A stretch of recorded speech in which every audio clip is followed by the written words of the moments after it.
What's shaking, ladies and gentlemen? My name is Gardner Oat, founder and CEO of GEMS Intercontinental, an abbreviation for Gardner's English Mastery School Intercontinental, where we learn English the practical and conversational way. And I am back again with another exciting episode on shopping and customer interactions. And to be very specific, today we'll be taking a look at phrases to use when comparing prices or when you are asking for discounts. So without wasting a lot of time, let's dive in. Could you give me a better price if I buy more than one? Now, volume or bulk purchase is a common trigger for discounts, okay? And you actually get to use this particular phrase when purchasing multiples or when you want to suggest you will be buying more if a discount is given, okay? But remember to use a courteous yet forward, tone to emphasize. If I buy more than one, to imply volume. Great, let's get to the next phrase. Could you reduce the price if I pay in cash today? Now, some sellers offer cash discounts since it reduces transaction costs, and when payment method may allow, the stores to avoid fees, and you have the option to pay in cash, this is when you get to use this particular phrase, all right? Remember, you need to say it in a polite, friendly tone, all right? With what we call a friendly smile to emphasize, and of course say, I'll pay in cash today to show readiness. Fantastic. Let's get to the next phrase. Yep, we're there. I'm not comfortable paying that much. Could we work something out? Now, for this particular phrase, it actually frames your request in terms of your feelings, rather than an attack, making it polite and very effective.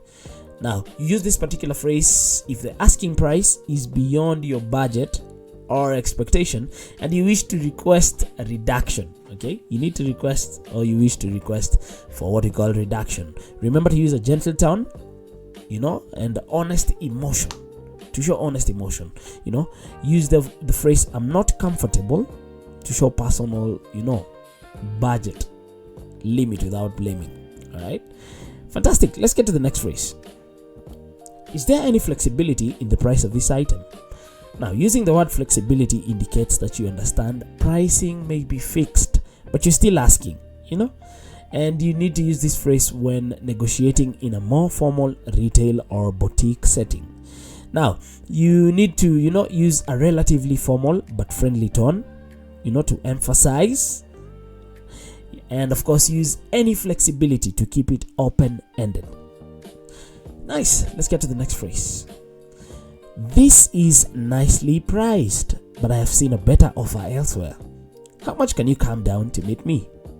Now, this particular phrase combines acknowledgement of the retailer's value with external reference, making the discount request grounded, okay? And you actually use it when you are trying to close a deal by leveraging competitor pricing, okay? Now, you need to use a friendly but firm tone and mention what you have seen elsewhere as a reference. Let's get to the next phrase. If this were X amount, I'll be ready to buy now. Okay? Now, examples of effective negotiation phrases include offering a specific amount that you're willing to pay.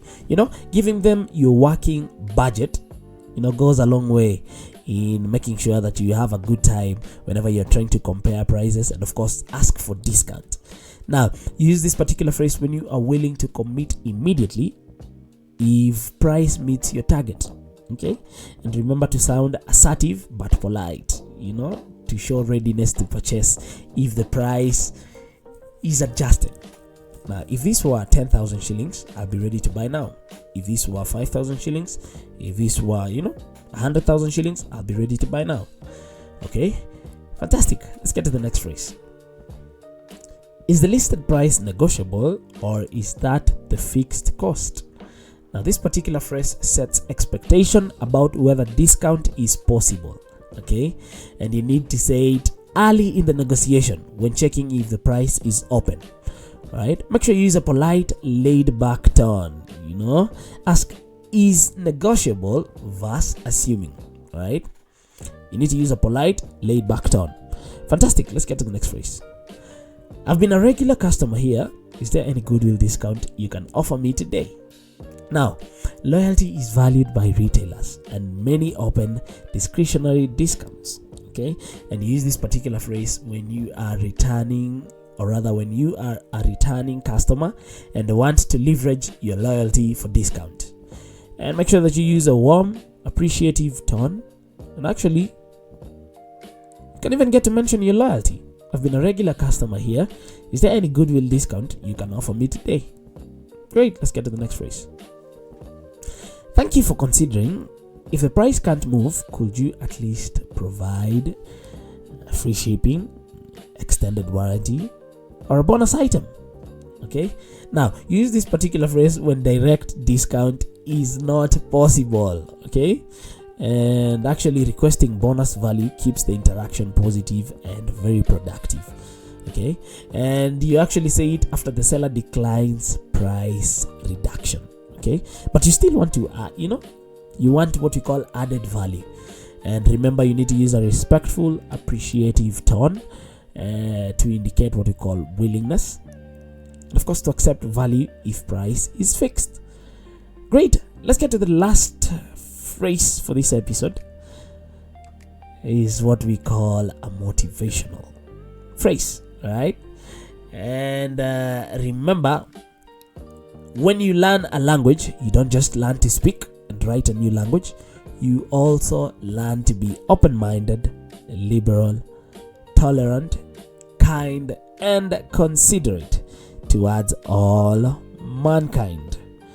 Of course, that is a famous motivational phrase by Maulud Benzadi, and I would want to leave you with that particular phrase as you ponder and reflect on why you are learning any particular language out here. And to be very specific, because we are learning English in this context, I would want to encourage you to stick and abide by all the elements that Maulud Benzadi mentioned. Well, up to that point, ladies and gentlemen, it's been an absolute pleasure hosting you here at James Intercontinental, an abbreviation for Gardner's English Mastery School Intercontinental, where we learn English the practical and conversational way. Feel free to reach out to me via email at gardneroat@gmail.com and Gardner Oat across all my social media platforms in case you have any inquiry, right? Or you would want to make a booking for a virtual lesson. Up to that point, ladies and gentlemen, boys and girls, mommies and daddies, it's been an absolute pleasure hosting you today. Until we meet in the next episode, thank you for making time. Bye bye for now.